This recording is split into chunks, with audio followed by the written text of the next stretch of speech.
So a lot of people ask me, why did I start Tej Talks? There's already property, podcasts out there. There's magazines. There's people doing videos like this. There's loads of stuff going on. And actually, I only really think about the answer when people ask me. And I guess, the main reason I started podcasting is because I started off Tej Talks Diversity, which started off way before Tej Talks Property, and it was talking to founders from diverse backgrounds in tech companies and saying, look, how is your culture, your food, your upbringing, your parents, how has it affected you as a person today and made you the person you are today? And how do their values and your values instill into your company? So I kind of knew a little bit about how the podcast, the marketing kind of piece came naturally to me, but I kind of knew what podcasting was about. I started listening to the Progressive Property podcast, followed that with Peter Jones for quite a while, and then eventually, I didn't really find many other podcasts at the beginning. I actually thought to myself, this is weird, there aren't many other property podcasts around. If I'd searched for them, I probably would have found quite a few, but I totally didn't realize. I did no competitor research, nothing.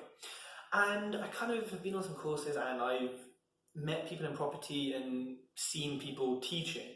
And what I found was a lot of people that were in the kind of environment I was in who were teaching were old school. That's not a bad thing, They had kind of done it. Right now it was very outsourced, very much. They're just project managing the little aspects of it. And I thought, you know what, there's a lot I can learn from you. Your life experience is twice my age.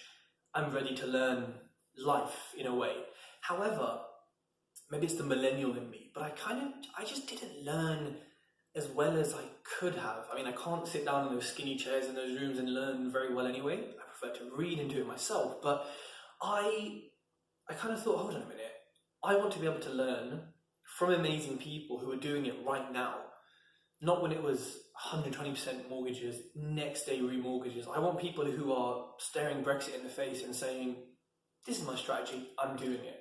I want people who are dealing with the 90-day rule in London for SAs.